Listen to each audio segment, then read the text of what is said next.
કે શું ભારતમાં કોઈ ઓફિસર સત્ય બોલ્યા પછી એ પોતાની જિંદગી પહેલાના જેમ જીવી શકે છે? સંજીવ ભટ્ટની કહાનીમાં સૌથી મોટો સવાલ એ નથી કે એ હીરો હતા કે વિલન. સૌથી મોટો સવાલ એ છે કે જે માણસ કોઈની પર્સનલ સિક્યુરિટીમાં હતા એ જ તેમની વિરુદ્ધ કેવી રીતના થઈ ગયા. જે માણસ સિસ્ટમનો હિસ્સો હતા એ સિસ્ટમના દુશ્મન કેવી રીતના બની ગયા. તો તેની સચ્ચાઈ આખરે ક્યાં મળશે? શું કોર્ટમાં, શું મીડિયામાં, કે શું પછી ઇતિહાસમાં?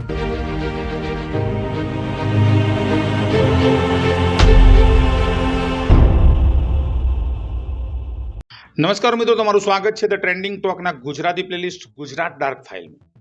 સાલ 2011ની એક સવાર અમદાવાદની એક અદાલતની બહાર ભીડ હતી, ખાસી ભીડ. કેમેરા હતા, માઇક્રોફોન હતા અને એક માણસ વર્દીમાં નહોતો, સાદા કપડામાં હતો, જે સીધો સુપ્રીમ કોર્ટ તરફ આગળ વધી રહ્યો છે. તેના હાથમાં એક દસ્તાવેજ હતો, કેટલાક પાના હતા, કેટલીક ફાઇલો હતી. પણ એ ફાઇલોમાં શું હતું, એ ફાઇલોમાં શું લખેલું હતું, જો એ સાચું હતું તો એ ભારતના રાજકીય ઇતિહાસનો સૌથી મોટો ખુલાસો હતો. અને કદાચ એ જૂઠું હતું તો એ માણસે કારણ વિના પોતાની આખી જિંદગી દાવ પર લગાવી દીધી હતી. એ માણસનું નામ છે સંજીવ ભટ્ટ, આઈપીએસ સંજીવ ભટ્ટ. અને મિત્રો, એ દિવસે તેમને જે કર્યું એ કાં તો સૌથી મોટી સચ્ચાઈ હતી ગુજરાતના ઇતિહાસમાં, અથવા તો સૌથી મોટું જૂઠ હતું ગુજરાતના ઇતિહાસમાં. આજે 2026માં એ માણસ ગુજરાતની એક જેલમાં આજીવન કેદની સજા કાપી રહ્યા છે. એક અલગ કેસમાં 20 વર્ષથી વધુ અને પોતાની સર્વિસમાંથી સંપૂર્ણ રીતે બરખાસ્ત છે. બહાર તેમની પત્ની અલગથી લડી રહી છે એમના માટે.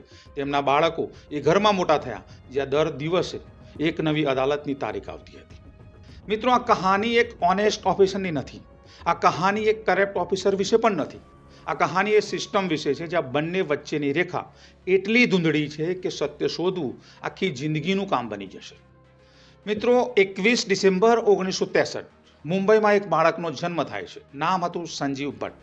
પરિવાર કાશ્મીરી પંડિત હતો. પિતા એક ટેક્સટાઇલ મિલમાં મેનેજર હતા અને માતા ડૉક્ટર હતા. મુંબઈમાં ભણ્યા, આઈઆઈટી બોમ્બેમાં પ્રવેશ મળ્યો અને 1985માં એમટેકની ડિગ્રી લીધી.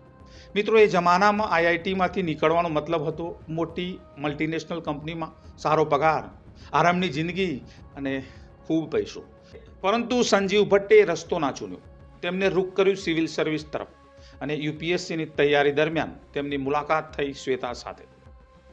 બંને સાથે ભણતા હતા, પ્રેમ થયો અને 31 ડિસેમ્બર 1987ના રોજ બંનેના લગ્ન થયા. મિત્રો, 1988માં ભટ્ટ આઈપીએસમાં સિલેક્ટ થયા અને ગુજરાત કેડર મળ્યું. જે લોકો તેમને તે સમયે જાણતા હતા, તેમની સાથે કામ કરતા હતા, તેમના મુજબ ભટ્ટ એક સિન્સિયર અધિકારી હતા, જે સવાલ પૂછતા હતા અને જે ઉપરથી આવેલા ઓર્ડરને બ્લાઇન્ડલી ફોલો નહોતા કરતા. કેટલાક લોકો આને તેમની તાકાત માનતા હતા અને કેટલાક લોકો આને તેમની સૌથી મોટી નબળાઈ માનતા હતા. પણ કદાચ એ બંને સાચા હતા. 1990નું વર્ષ, ભટ્ટ જામનગરમાં એડિશનલ સુપ્રિન્ટેન્ડન્ટ ઓફ પોલીસની પોસ્ટિંગ મળે છે. તે સમયે બીજેપીના વરિષ્ઠ નેતા એલ કે અડવાણીની એક યાત્રા નીકળી રહી છે. શહેરમાં કોમી તણાવ થવાનો એક માહોલ છે અને તોફાન ભડકવાનો એક ડર છે. ભટ્ટે એક નિર્ણય કર્યો અને 150થી વધુ લોકોને પ્રિવેન્ટિવ કસ્ટડીમાં લીધા હિંસા રોકવા માટે. અને તેમનામાંથી એક પ્રભુદાસ માધવજી વૈષ્ણાણી એ કસ્ટડીમાં મૃત્યુ પામ્યો. મિત્રો, એ સમયે કોઈ એફઆઈઆર ના થઈ, કોઈ તપાસ ના થઈ, કોઈ ખબર નહીં, અને મૃત્યુ ધીરે ધીરે દફન થઈ ગયું, કાગળોમાં, ફાઇલોમાં અને કોઈ સરકારી પાનાની અંદર. પણ મિત્રો, યાદ રાખજો, દફન થયેલી વસ્તુઓ હંમેશા ધરતીને નીચે નથી રહેતી.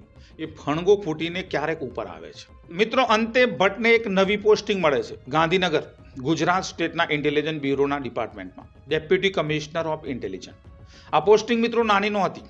તેમની જવાબદારી હતી ગુજરાતની internal security, coastal security, vital ઇન્સ્ટોલેશનની સુરક્ષા અને વધુ એક જવાબદારી હતી તત્કાલીન મુખ્યમંત્રી નરેન્દ્ર મોદીની પર્સનલ સિક્યુરિટીની. મિત્રો, આ વાત યાદ રાખજો. જે માણસ કોઈની હિફાજત કરે છે, જે માણસની જવાબદારી કોઈ નેતાની પર્સનલ સિક્યુરિટીની છે, એ તેમની સૌથી નજીક હોય છે. તેમની દરેક હિલચાલ જુએ છે, દરેક બેઠક વિશે જાણે છે અને દરેક નિર્ણયનો એ સાક્ષી હોય છે. સંજીવ ભટ્ટ 2002 સુધી મોદીના સૌથી નજીકના સિક્યુરિટી ઓફિસરમાંથી એક બની ગયા. 27 ફેબ્રુઆરી 2002 એ રાત અમદાવાદની એક આઈબી ઓફિસમાં સંજીવ ભટ્ટ પોતાની ડેસ્ક પર બેઠા હતા અને ગોધરાથી એક ખબર આવી. સાબરમતી એક્સપ્રેસ બળી રહી હતી અને 58 હિન્દુ કાર સેવકો માર્યા ગયા હતા.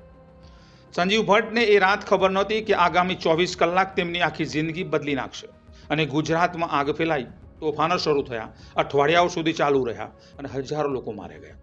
લાખો લોકો બેઘર થયા અને આખી દુનિયાની નજર રાતોરાત ગુજરાત પર આવી ગઈ. અને સૌથી મોટો સવાલ એ હતો કે શું સરકારને પહેલેથી એ ખબર હતી, શું સરકાર જાણતી હતી કે શું સરકારે જાણી જોઈને આ કરાવ્યું હતું? આ સવાલનો જવાબ શોધવામાં 9 વર્ષ લાગ્યા. 2011 ગુજરાતમાં મોદીજી ત્રીજી વખત મુખ્યમંત્રી બની રહ્યા છે અને સુપ્રીમ કોર્ટે 2002ના તોફાનોની તપાસ માટે એક સ્પેશિયલ ઇન્વેસ્ટિગેશન ટીમ બનાવી રાખી છે.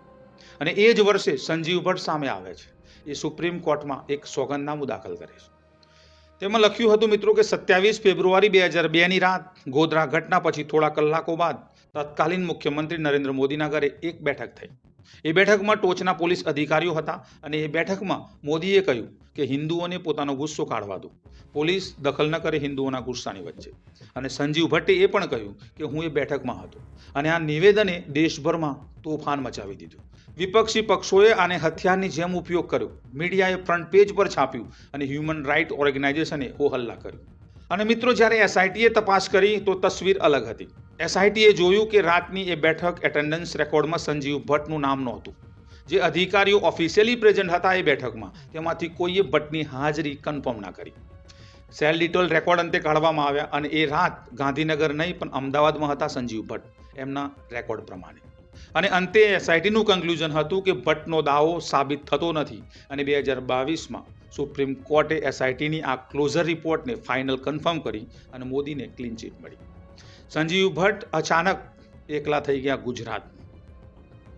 હવે જઈએ પાછા 2003. ભટ્ટને સાબરમતી જેલના સુપરિન્ટેન્ડન્ટ બનાવવામાં આવ્યા. આ પોસ્ટિંગ સજા હતી કે સંજોગ? આ પણ એક વિવાદિત સવાલ છે.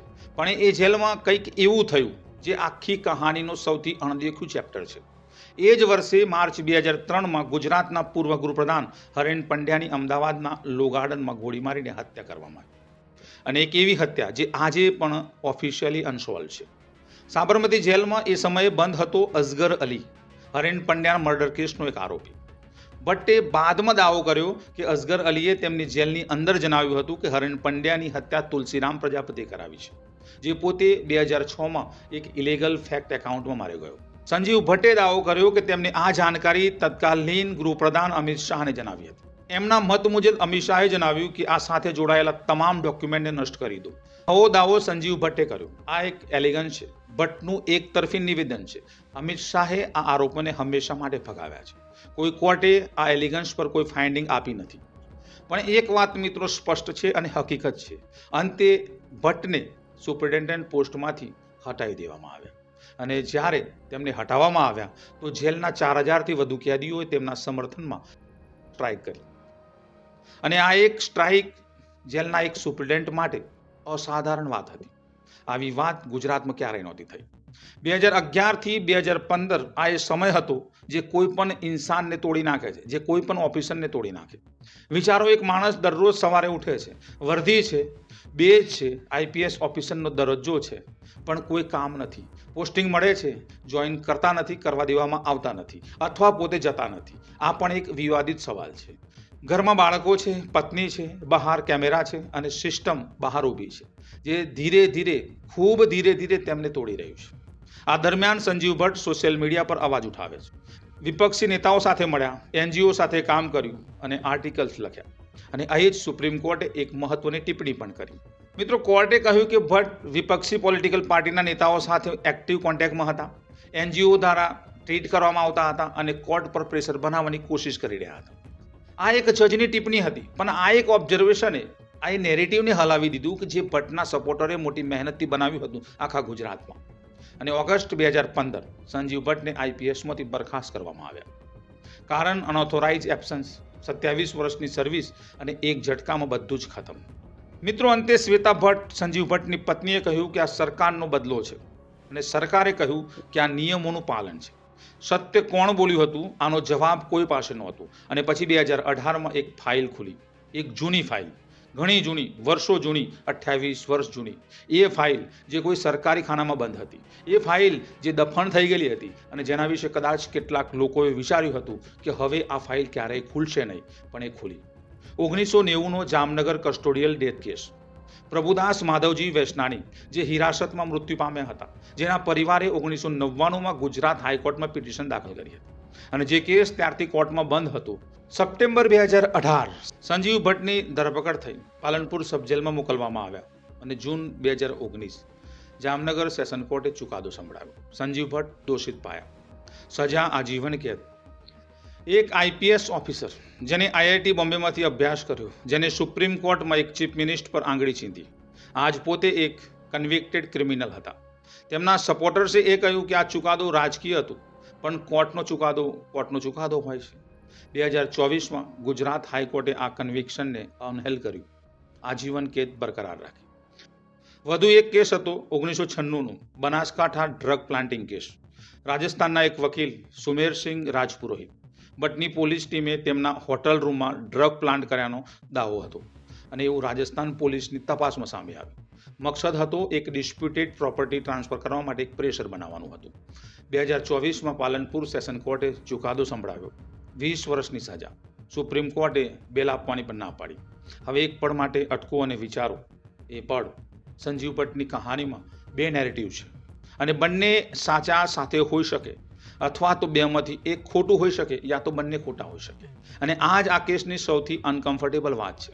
પહેલો નેરેટિવ છે મિત્રો ઓનેસ્ટ ઓફિસરનો, જેને 2002ની સચ્ચાઈ ખોલી, જેને હરેન પંડ્યા કેસની જાણકારી ગૃહપ્રધાનને આપી, જેને સિસ્ટમની સામે ઝૂકવાની ના પાડી, જેને એ બોલ્યું કે જે બીજા કોઈ ના બોલી શકે, અને મિત્રો જેનું કેરિયર જૂના કેસ ખોલીને તબાહ કરી નાખવામાં આવ્યું. બીજો નેરેટિવ એ છે કે એક કરપ્ટ ઓફિસરનો, જેને 1990માં એક નિર્દોષ વ્યક્તિને કસ્ટડીમાં મરવા દીધો, જેને 1996માં એક વકીલને ખોટા કેસમાં ફસાવ્યો, અને મિત્રો 2011 જેમને પોલિટિકલ એમ્બિશન માટે એક એવી મિટિંગનો દાવો કર્યો જેમાં એ હતા જ નહીં. જે લોકો ભટ્ટને ઓળખતા હતા તેમાંથી કેટલાકે કહ્યું કે એ જીન્યુઅલી પ્રિન્સિપલેટ માણસ હતા, કેટલાકે કહ્યું કે તે હંમેશા પોતાને કોઈ મોટી લડાઈનો હિસ્સો માનતા હતા, ભલે એ લડાઈ રિયલ હોય કે ઇમેજાઇન. પણ ઇન્વેસ્ટિગેટર અને કોર્ટે જે માન્યું એ રેકોર્ડ પર છે, પણ જે સવાલ રેકોર્ડ પર નથી એ આ છે કે શું ભારતમાં કોઈ ઓફિસર સત્ય બોલ્યા પછી એ પોતાની જિંદગી પહેલાંના જેમ જીવી શકે છે, જેવો પહેલાં હતો, જે રીતના સર્વિસ કરતો હતો? શું સિસ્ટમ તેને રહેવા દેશે? એવું શ્વેતા ભટ્ટ આજ પણ લડી રહી છે અને આ જ વાત કહી રહી છે. એ કહે છે કે મારા પતિ નિર્દોષ છે, આ બધું રાજકીય છે, તેમનો દર્દ રિયલ છે. એક પત્નીનો દર્દ હંમેશા રિયલ હોય છે, પણ દર્દ અને સચ્ચાઈ હંમેશા એક નથી હોતા. પ્રભુદાસ વૈષ્ણાણીનો પરિવાર પણ છે, જે 1990થી ન્યાય માંગી રહ્યો હતો. તેમનું દર્દ પણ રિયલ છે, તેમની ચુપ્પી પણ એક કહાની છે. સંજીવ ભટ્ટ આજે પાલનપુર સબ જેલમાં છે, તેમના કેસ સુપ્રીમ કોર્ટમાં પેન્ડિંગ છે. હરેન પંડ્યા કેસ આજ પણ ઓફિશિયલી અનસોલ્વ છે. તુલસીરામ પ્રજાપતિ 2006ના એન્કાઉન્ટરમાં માર્યો ગયો, એ એન્કાઉન્ટર પણ સવાલોના ઘેરામાં છે. અને આખી ચેનમાં સંજીવ ભટ્ટ એક કડી હતા, એક એવી કડી જે ક્યારેય બીજી કોઈ સાથે સંપૂર્ણ રીતે જોડાતી નથી લાગતી. મિત્રો, ગુજરાતના એ સમયને 2002થી 2015 સુધી ઇતિહાસ હજી પણ લખી રહ્યો છે. દરેક કેસમાં કેટલીક હકીકતો છે, દરેક કેસમાં કેટલાક સવાલો છે, અને દરેક કેસમાં કંઈક એવું છે જે કદાચ ક્યારેય સંપૂર્ણ રીતે સ્પષ્ટ થાય તેમ નથી.